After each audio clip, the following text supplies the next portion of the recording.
నమస్తే అండి. నమస్తే అండి. పేరేంటి సార్ మీ పేరు? కోయి శ్రీరామూర్తి అండి నా పేరు.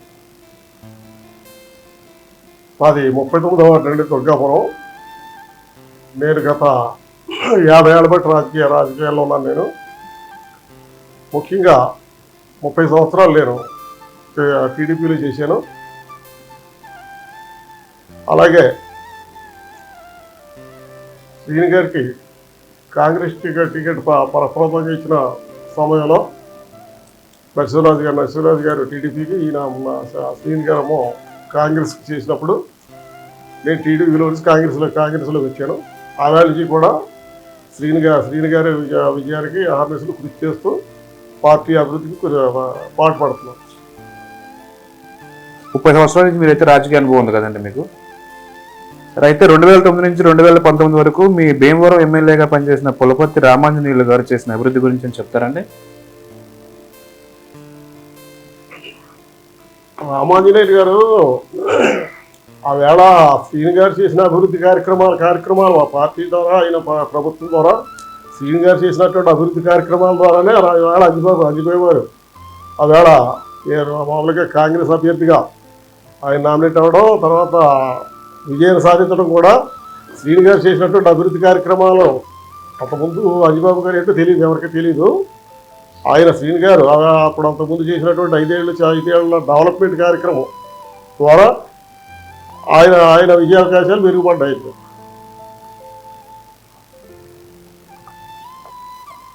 భీమవరానికి ల్యాండ్ మార్క్గా చెప్పుకునే అభివృద్ధి మన పులపర్తి రామాంజనేయులు గారు చేసిన అభివృద్ధి ఏమన్నా చెప్పగలుగుతారా?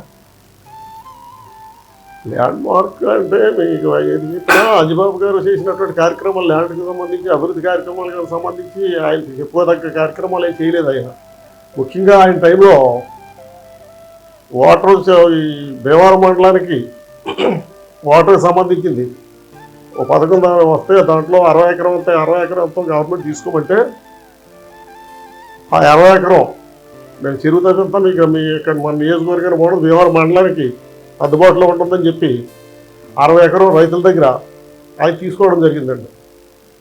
తీసుకుని ఆ 60 ఎకరం కూడా గవర్నమెంట్ హ్యాండ్ ఓవర్ చేయకుండా ప్రభుత్వానికి మంచినీటి యొక్క ఈ ట్యాంకు దానికి సంబంధించింది ఉపయోగించకుండా ఆయన సొంతంగా తీసుకుని ఆయన సొంతంగా రిజిస్ట్రేషన్ చేయించుకుని ఇవాళ చేపల చెరువులు, రేయి చెరువులు చేసుకుంటూ దాన్ని ఆ రకంగా చేసేది తప్ప ప్రభుత్వానికి కానీ ప్రజలకు కానీ ఆయన అందుబాటులో ఉన్న కార్యక్రమాలు మొదలుపెట్టుకోండి ఆయన టైంలో. అంటే ఇప్పుడు ఆయన ఏం చేయలేదంటారు? ఆయన చేయాలంటే ఆయన ఫైట్ చేసి మనస్తత్వం కాదండి అయింది.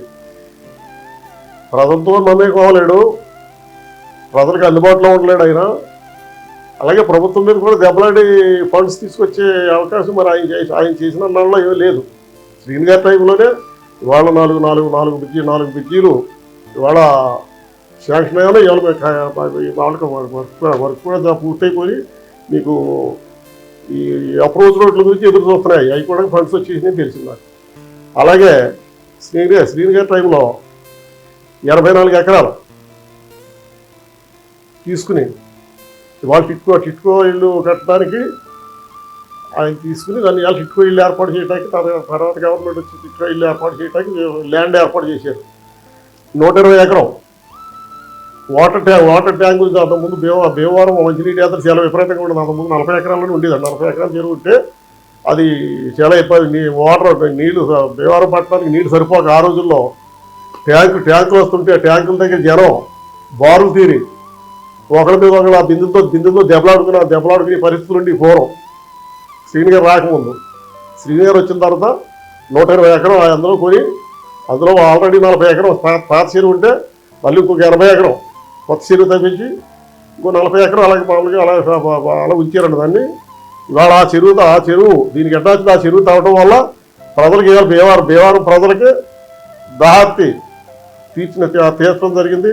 ఇవాళ అటువంటి పోరాటాలు ట్యాంకులతో తేవడం కానీ ఆడ మహిళలు దాని గురించి ఫైట్ చేయడం కానీ ఏమీ లేదని చాలా ప్రశాంతంగా ఉందా. ఇవాళ మంచినీటి ఇబ్బంది లేకుండా శ్రీని గారి టైంలో ఆ రకమైన డెవలప్మెంట్ చేసిన వాళ్ళని ఇవాళ ప్రజలు సుఖ సంతోషాలతో ఉన్నారండి. భీమవరం పట్టణ ప్రజలకు తాగునీటి సమస్య పరిష్కారం అయిందండి? తాగునీటి సమస్య పరిష్కారం అయిందండి. ఇప్పుడు 60 ఎకరం తగ్గిన దాంతో సమస్య పరిష్కారం అయిందంటే ఇంకా డెవలప్మెంట్ అవుతుంది కాబట్టి ఇంకా ఇంకా అవ్వాల్సింది ఉంది. అయినా సరే ఇవాళ మంచినీటి సమస్య పరిష్కారం అయిందండి. ఇవాళ పట్టణంలో దశాబ్దాల చరిత్రగా ఇవాళ ఇప్పుడు అట్లా బాగా దిగు ప్రాంతాలకి నీళ్ళు అందిది కాదు. దిగువ ప్రాంతాలకి నీళ్ళు అందిది కదండి. ఇలా పలుసుమూడి కానీ దుర్గాపురం కానీ ఇటు ఏరియాలు ఉన్నాయంటే నీళ్ళు వాటర్ వెళ్ళే అవకాశం లేదండి. అక్కడ ట్యాంకులతో పంపించేవారు. ట్యాంకులతో పంపిస్తే ట్యాంకులు వాటర్ సాలకాలు జనం కొట్టుకునేవాడు బిందులు లైన్లో పెట్టుకుని. ఇవాళ ఇక్కడ శ్రీని గారు ఎప్పుడైతే ఎమ్మెల్యేగా ఉన్నప్పుడు ఇప్పుడు ఈ చెరువు తవ్వించారో మంచినీటి సమస్య శాశ్వత పరిష్కారం అయ్యిందండి. మరి ఇప్పుడున్న భీమవరంలో ట్రాఫిక్ సమస్య ఉన్న పరిష్కారం అయిందండి ఇంకా అలాగే ఉందండి? ట్రాఫిక్ సమస్య చాలా పరిష్కారం అయిందండి. పూర్వం అయితే కనుక చాలా ఇబ్బందులు ట్రాఫిక్ పట్టణానికి పెద్ద సమస్య ట్రాఫిక్ కింద ఉండేది. అంటే 2019 ఓవర్ బ్రిడ్జి అయిన తర్వాత కొంత సమస్య పరిష్కారం అయిందండి. తర్వాత ఇప్పుడు ఈ అండర్ టెర్మినల్ ఎమ్మెల్యే గారి టైం శ్రీని గారి టైంలో ఈ అండర్ టెర్మినల్ వచ్చినాయండి. ఈ అండర్ టెర్మినల్ వచ్చిన తర్వాత మీకు 75% మీకు ట్రాఫిక్ సమస్య పరిష్కారం అయిందండి. ఈ అండర్ టెర్మినల్ లేనప్పుడు రైల్వే అండర్ టెర్మినల్ లేనప్పుడు చాలా ఇబ్బందులు 4-5 మొత్తం టౌన్ అంతా కూడా చిన్న రోడ్లు కూడా ట్రాఫిక్ జామ్ అయిపోయాయండి. మరి రైల్వే అండర్ టర్నల్ అనేది అది మనకు సంబంధం లేనిది కదండి. అది మన సెంట్రల్ రైల్వే చూసుకునేది కదా ప్రాజెక్ట్. అది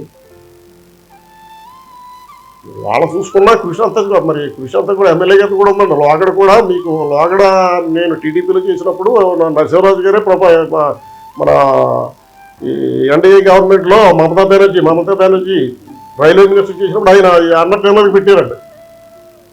తాడేపల్లిగూడ రోడ్డు అండర్ టెర్మినల్కి పెట్టారండి. అది పరిష్కారం కాలేదు. అలాంటి పరిష్కారం కాలేదు. ఎమ్మెల్యే గారు వచ్చిన తర్వాత మరి ఇవన్నీ కూడా పరిష్కారం అయ్యాయండి. ఈయన కృషి వల్ల ఎమ్మెల్యే గారి కృషి వల్ల సెంట్రల్ గవర్నమెంట్ అనుకోండి ఎమ్మెల్యే గారి ప్రయత్నం దాంట్లో కూడా ఎక్కువగా ఉందండి. ఓకే. జిల్లాల పునర్విభజనలో భాగంగా భీమవరం జిల్లా కేంద్రం కావడంలో నియోజకవర్గ ప్రజలకు జరిగిన మేలు ఏంటండి? ఇది చాలా ముఖ్యమైనటువంటి విషయం అండి. ఎమ్మెల్యే గారి విషయంలో ఆయన పేరు కలకాల చిరస్థాయిగా మిగిలిపోయే కార్యక్రమం ఆయన తీసుకున్నారు. ఆయన మినిస్ట్రీ కావాలా మినిస్ట్రీ అనే టైంలో నాకు మినిస్టర్ అక్కర్లేదు, నాకు జిల్లా ప్రధాన కేంద్రం నాకు తీసుకుని జిల్లా కేంద్రం ఇస్తే కనుక నాకు సరిపోతుందని చెప్పి ఆయన ఎంతో వేళ త్యాగం చేసి ఆయన ఇవాళ జిల్లా కేంద్రం ఏర్పాటు చేశారు. ఇవాళ ఆయన కాకపోతే ఆయన స్థానంలో ఎవరైనా ఉంటే కనుక నాకు మంత్రి కావాలి, నాకు మంత్రి పదవి కావాలి, నాకు ఈ గొడవలు అక్కర్లేదని అనే పరిస్థితి. అయితే ఇవాళ జిల్లా కేంద్రం అవడం వల్ల ఇక్కడి నుంచి ఏలూరు ప్రతి కార్యక్రమానికి ఏలూరు వెళ్ళవలసి వచ్చిందండి. డిపార్ట్మెంట్ కాడి నుంచి సబ్ డిపార్ట్మెంట్ కాడి నుంచి ప్రజల కాడి నుంచి వీళ్ళందరూ కూడా జిల్లా కేంద్రానికి ఏలూరు వెళ్ళవలసి వచ్చింది. చాలా ఆపసభలు పడి ఊరండి. మరి అటువంటిది ఇవాళ జిల్లా కేంద్రం అయ్యిందంటే ప్రజలు ఎంతో మామూలుగా లబ్ధి పొందుతున్నారండి. చాలా సాటిస్ఫై అయ్యారు ప్రజలు కూడా. ఏ కార్యక్రమం మన భీమవరం సరౌండరీ ఏరియాలోనే ఎస్పీ కార్యక్రమం కానీ ఎంపీ ఈ కలెక్టర్ గారి కార్యక్రమాలు అన్నీ కూడా మనకి సరౌండరీ ఏరియాలో ఉన్న వాళ్ళకి ప్రజలకు ఇబ్బంది లేకుండా చాలా బ్రహ్మాండమైన కార్యక్రమాలు ప్రజలు చాలా సంతోషిస్తున్నారు. అలాగే మన భీమవరం సరౌండరీ ఏరియాలో మన భీమవరం సరౌండరీ నర్సాపురం కానీ లేదా ఇలాగా పాలకొలు కానీ ఇవన్నీ కూడా ఏలూరుకి బాగా ఇసిరేసినట్టుండి ఏలూరు వెళ్ళాలంటే ఇట్లా నరసాపురం దగ్గరికి వెళ్ళాలంటే రోజు ప్రయాణం పట్టిందండి.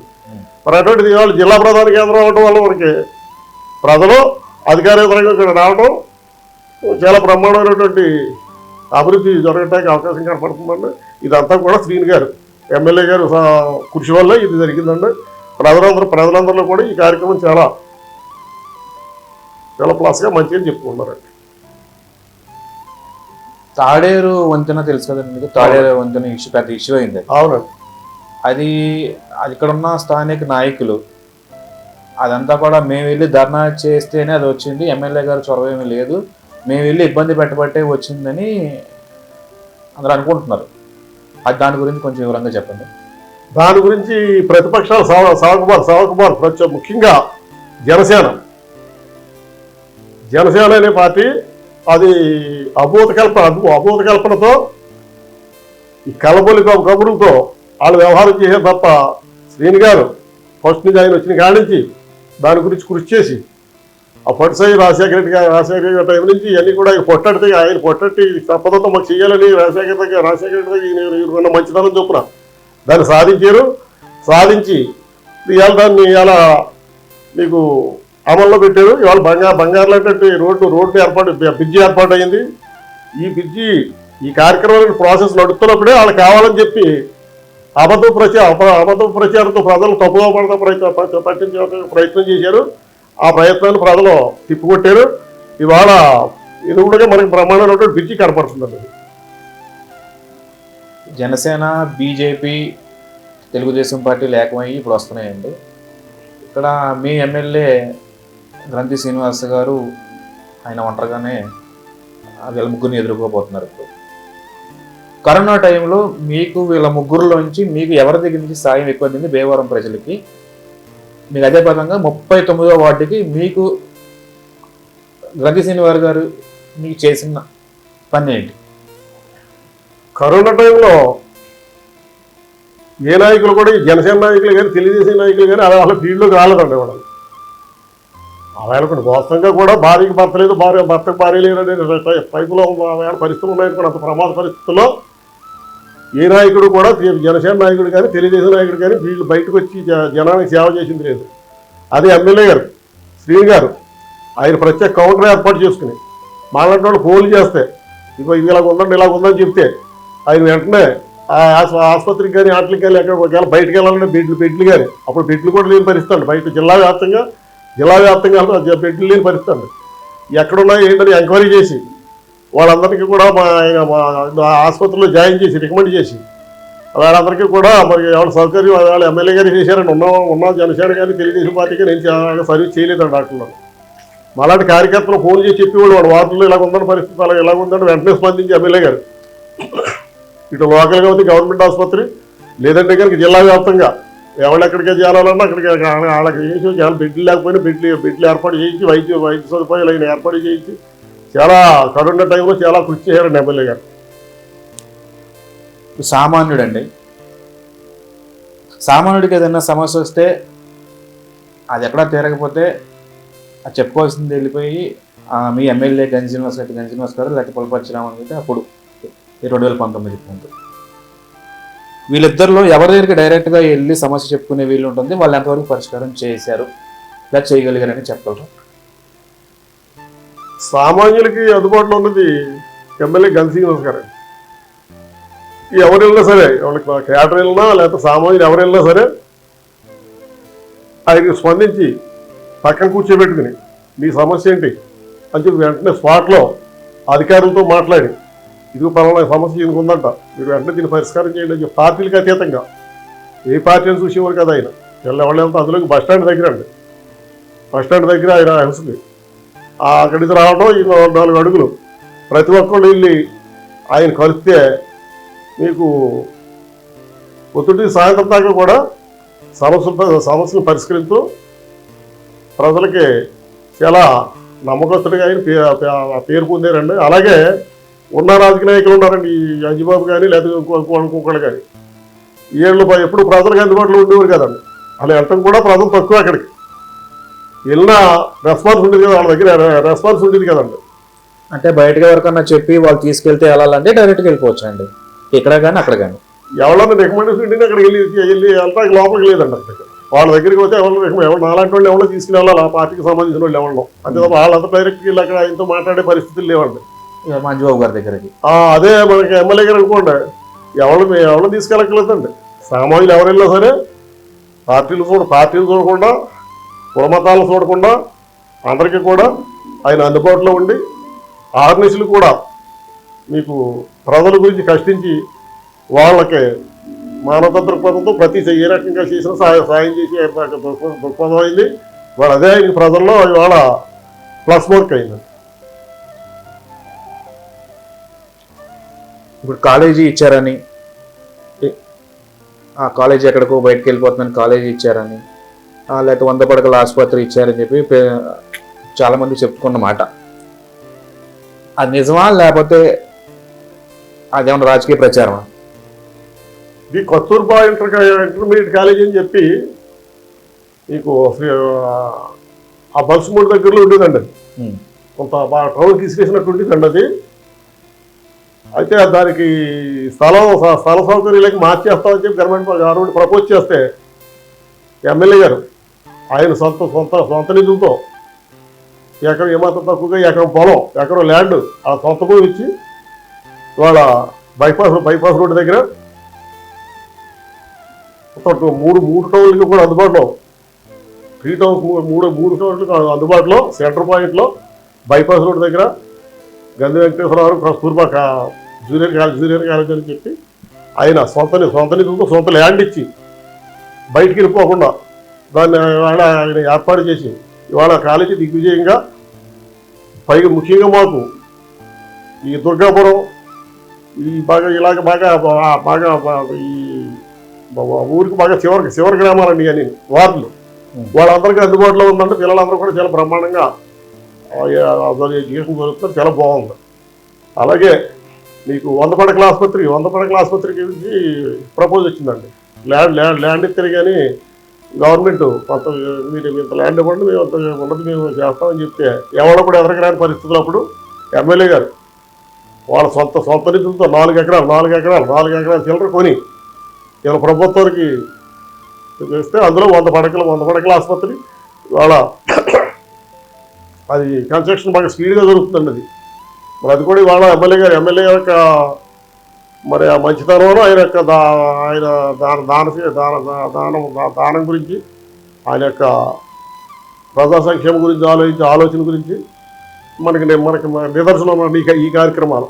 ఇప్పుడు 100 పడకల ఆసుపత్రి కానీ ఇక్కడ కస్తూర్బా ఇది కానండి ఇవన్నీ కూడా మరి నాకు కావాలని నేను నాకెందుకు లేని పరిస్థితి కాదండి. మరి అదే అజిబాబు గారు ఉన్నాడండి ఇందాక చెప్పినట్టుగా ఇలా 60 ఎకరం భీమవరం మండలానికి నీరు కావాలని చెప్పి ఆ ప్రజల దగ్గర తక్కువ రేటుకు తీసుకుని వేళ ఇప్పటికి వాల్యూ 10 రెట్లు పెరిగిపోయిందండి అది. ఆ 60 ఎకరం కొని ఆ వాటర్ ట్యాంక్ మంచినీటి చెరువు తవ్వకుండా ఆ సొంతానికి ఉపయోగించుకుంటాడండి ఆయన. సొంతానికి అది చేపల చెరువులను రేయి చెరువులు తవ్వుకుని సొంతానికి ఉపయోగించుకుంటాడండి. ఇవాళ లీజుకి ఇచ్చారు, సొంతంగా చేసుకున్నారు. ఇవాళ లీజుకి ఇస్తే కనుక ఎకరానికి ₹1,00,000 ఫైన్ ఇస్తారు కదండి. 60 ఎకరం ప్రాజెక్ట్ వెనక్కి వెళ్ళిపోయింది కాబట్టే దాన్ని అలా ఉంచాము, లేకపోతే ఇచ్చేసేవాళ్ళం అని చెప్పి వాళ్ళు అన్నట్టు తెలిసింది. రంజబాబు గారు అన్నట్టు తెలిసింది. వెనకబడిపోతుంటే నాయకుడి దగ్గర చెప్తుంది ఉండాలండి. రాజకీయ నాయకుడి దగ్గర చెప్తుంది ఉండాలండి. ఇవన్నీ కూడా ఎమ్మెల్యే గారు ఏది చేసేటట్టు శ్రీనివాసం ఇప్పుడు చెప్పింది బిజ్జీలు గారు అండి. ఇవాళ బిజ్జీలు కానీ లేదా ఇవాళ ఆ వాటర్ ట్యాంక్ కానీ ఇవాళ టిట్కో హౌస్ కానీ లేదా అంతకుముందు తాడే రోడ్లో మనం ఇందిరమ్మ హౌస్లు ఇవన్నీ కూడా నాయకత్వానికి సరైనటువంటి దృఢమైన దీక్ష ఉండాలని చెయ్యాలని అంకితభావం ఉండాలి. ఆ రకమైన అంకితభావం ఇలా శ్రీని గారికి ఉంది. అలాగే ఇప్పుడు తాడేరు బిజ్జీ గారండి ఇవన్నీ మరి ఇదే అంకితభావం ఉంటే ఆయనే చేతుడు. ఆయనకి అంకితభావం లేదండి. ఆయన ఏంటంటే పరిస్థితి కూడా నాకు కావాలి, నా వాళ్ళు బాగుపడాలి, ప్రజల సంబంధం లేదని అన్నట్టుగా ఆయన వ్యవహరించాడు. అది మనకి ప్రత్యేకించి కనపడుతున్నాడు. శ్రీరామూర్తి గారు, మీ వార్డులో ఉన్న ఓట్లు ఏంటండి? అదేవిధంగా రేపు మే 13వ తారీఖు జరిగిపోయే ఈ సార్వత్రిక ఎన్నికల్లో మీ వార్డు నుంచి ఎన్ని ఓట్లు మెజార్టీ ఆయనకి ఇస్తారు? అదేవిధంగా భీమవరంలో కూడా ఎంత మెజార్టీ మీరు ఇస్తారని మీరు అనుకుంటున్నారు? మా వార్డు ఇంత ముందు 2300 సెంట్లు ఉండేదండి. ఇప్పుడు గ్రామాలను కొన్ని గ్రామాలకు కలవటం వల్ల ఇప్పుడు 3,000 చిల్లర అయింది. ఎకరానికి నాకు ఐడియా రాలేదు. 3,000 చిల్లర అయిందండి. ఇప్పుడు 3600 మా వార్డు చెప్పాలి.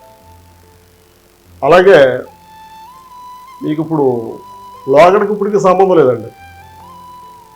లోగడ ఎలక్షన్ అంటే పవన్ కళ్యాణ్ గారు తెలుగుదేశం వైసీపీ అప్పుడు జరిగినప్పుడు జనసేన 2 వచ్చిందండి. జనసేన 2 వచ్చింది, టీడీపీ 3 వచ్చింది. ఫస్ట్ భాగంలో మేమున్నాం తక్కువ మెజార్టీతో. ఆవేళ ప్రతి ఒక్కళ్ళు కూడా పవన్ కళ్యాణ్ గారు సీఎం క్యాండిడేట్ అని చెప్పి సీఎం క్యాండిడేట్ అని 170 నియోజకవర్గాలు కూడా ఆయన పోటీ చేయడం జరిగింది. సీఎం క్యాండిడేట్ అని చెప్పి ఇవాళ కాపుల్లో ఆవేళ ఎలా లేదన్నా 65-70% స్పందించారు. మొన్న సీఎం క్యాండిడేట్ అని చెప్పి వేళ జరిగింది, పోటాపోటీగా జరిగినాయండి. ఇవాళ ఉన్న పరిస్థితి ఏంటంటే మావాటిగా కూడా వచ్చినప్పుడు కూడా అంతేనండి. ఆవేళ పరిస్థితి 3 పార్టీలు ఆవేళ పరిస్థితి అండి. ఇవాళ పరిస్థితి ఆ రకంగా లేదు. ఇవాళ అసలు సీఎం క్యాండిడేట్ కాదు, క్యాండిడేట్ మారాడని లోగడ చేసిన ఆయనే, ప్రజలకి అందుబాటులో లేడని అనుకుని చెప్పుకునే ఆయనే ఇవాళ మళ్ళీ ఇవాళ మ్యాండేట్ వచ్చింది ఆయనకి. ఇవాళ ఈ యొక్క పోటీ కూడా అంతంత మాత్రంగా ఉంటుందండి. ఇప్పుడు పోటీ కూడా అంతంత మాత్రంగా ఉంటుంది. ఎవరికి సానుకూలంగా ఉంటుందంటారు? శ్రీన్ గారికి బాగుంటుందండి. వాళ్ళ ఇంటింటికి పథకాలు, నవరత్నాలు కానీ, లేదంటే కనుక ఈ మామూలుగా ఈ మహిళలకు ఇచ్చినటువంటి పథకాలు కానీ, కోపనేస్తం కానీ, లేకపోతే ఇటువంటి అన్నీ కూడా ఇవాళ వృద్ధాప్యను 3,000 రూపాయలు పెన్షన్, వాలంటరీ పొద్దుటి వెళ్ళి 5ంటికి వెళ్ళి లెగ్గొట్టి అబాతాదులు కూర్చుని మంచం మీద కూడా లెగలేనటువంటి పరిస్థితులు వాళ్ళకి ఎలా లెగ్గొట్టి తీసుకెళ్ళి వాళ్ళకి 3,000 రూపాయలు వాళ్ళకి చేతులు పెడతామండి పెన్షన్. అలాగే ఈ వాలంటరీ ద్వారా సచివాలయం ద్వారా ప్రతి వారికి సచివాలయం వచ్చినాయి అండి. ముందు ఇవన్నీ కూడా వీళ్ళందరూ కూడా భీమవరం ఎంఆర్ ఆఫీస్ కానీ, మున్సిపల్ ఆఫీస్ కానీ మాలాంటి దగ్గర వస్తే మేము తీసుకెళ్ళి అక్కడ కార్యక్రమాలు చేసేవాళ్ళం అండి. ఈ వాలంటరీ వ్యవస్థ సచివాలయం వచ్చిన తర్వాత ప్రజలు చాలా మంచి బాగా వాళ్ళకి ఎక్కడికి బయటకు వెళ్ళకుండా కార్యక్రమాలు జరుగుతున్నాయి. పైకి పెన్షన్ విషయంలో పూర్వతే కనుక ఆ టీడీపీ టైంలో అక్కడి నుంచి అతను క్యాష్ ఇచ్చి అతను ఎక్కడి నుంచి వచ్చి చూడండి, బయట నుంచి వచ్చేవాడు ఎంఆర్ఓ గారు ఎవరో తహసీల్దార్ గారు దానికి సంబంధించిన ఆయన వచ్చి దాకా పడిగాపులు కాసేవారండి. ఆయన బ్యాంక్ క్యాష్ తీసుకుని సాయంత్రం 4ంటికో 3ంటికి వచ్చేవాడు ఆయన. ఈ లోపలేలో వీళ్ళందరూ పుస్తకాలు బుక్స్ అన్నీ కూడా లైన్లో పెట్టుకుని వాళ్ళ గురించి పడిగాపులు కాసేవారండి. అతను వస్తాడో రాడో తెలిసింది కాదు. అడుగుతుంది రావట్లేదు సందా పొద్దున సందాకి అక్కడ కాపలాగా వేసిన నేను రావట్లేదు ఇవ్వాలి, నేను ముందు వస్తానని వాడు. ఈ లోపల ఈ పుస్తకాలు లైన్లో పెట్టుకున్నాను ముందు నువ్వు నాకు తీసి నువ్వు పెట్టు, నీకు తీసి పెట్టి అని చెప్పి వాళ్ళు దెబ్బలాటలు అడుగుతున్నాడు మా ఈ యొక్క వినియోగదారు. అటువంటి ఏమి లేకుండా ఇలా ప్రభుత్వమే వాలంటరీ ద్వారా, సచివాలయ వ్యవస్థ ద్వారా, వాలంటరీ ద్వారా మీకు సమయానికి ఇంటికి తీసుకెళ్ళి ఇవాళ ఈ పథకంలో ప్రజలందరూ కూడా ఎంతో మంచిదనం మంచి ఇవాళ ఈ ప్రభుత్వ కార్యక్రమం చాలా మంచి కార్యక్రమం అని చెప్పి వాళ్ళు వేణువాళ్ళు పొగుడుతున్నారు ఈ కార్యక్రమం గురించి. అదే మెజారిటీ ఎంత రావచ్చు? మీ వార్డులో ఎంత వస్తుంది? ఇక్కడ భీమవరం పట్టణం కానీ చుట్టుపక్కల గ్రామాల పరంగా చూసుకుంటే మేము మొత్తం 2,60,000 చిల్లరేమో ఓట్లు ఉన్నట్టు ఉన్నాయి. మీకు అందులో ఎంత మెజారిటీతో? పోతే అపోజిషన్ పార్టీ అందుబాటులో ఉండదండి ఈ పొట్టు ఎలక్షన్. అధికార పార్టీ ఎమ్మెల్యే గారు గంధిశీను గారు ఇలా ప్రజల్లో మమేకమై ఉండడం కానీ, ప్రజలకు అందుబాటులో ఉండడం కానీ, ఆయన చేసే కార్యక్రమాలు, ఆయన మంచితనం, అలాగే ప్రభుత్వ కార్యక్రమాలు ఇవన్నీ చూసుకుంటే కనుక ఇవాళ పూర్వం మేము వెళ్ళి చెప్పేవాడు, నాయకులు వెళ్ళి చెప్పేవాడు అండి. నాయకులు వెళ్ళి వాటికి ఎలక్షన్ వచ్చినప్పటికీ అలా కదా మీరు ఇది ఇలా చేశారు మేము చెప్పేవాడు. ఇప్పుడు అటువంటిది డైరెక్ట్ మహిళల ఖాతాలోకి క్యాష్ వెళ్ళటం, పథకాలు వెళ్ళటం, అలాగే ఇప్పుడు ఈ వాలంటరీ ద్వారా ఇవన్నీ వెళ్ళటం, ఇవన్నీ కూడా ఇవాళ ప్రభుత్వం ద్వారా కానీ, ఎమ్మెల్యే గారి శ్రీనివాస్ గారి ద్వారా కానీ మంచి ఫలితాలు పొందుతున్నారు. కాబట్టి అలా నన్ను అడిగితే కనుక ప్రతిపక్షాలు ప్రభుత్వ పక్షానికి అలా అందుబాటులో ఉండడం మీరు అనుకుంటున్నారు. సుమారుగా మీ అంచనా ప్రకారం వాళ్ళకి ఇన్ని రావచ్చు, లేకపోతే మా నాయకుడు ఇంత మెజారిటీతో గెలవచ్చు అని మీరు అనుకుంటారు? వాళ్ళు లోగడ లెక్కేస్తున్నారండి.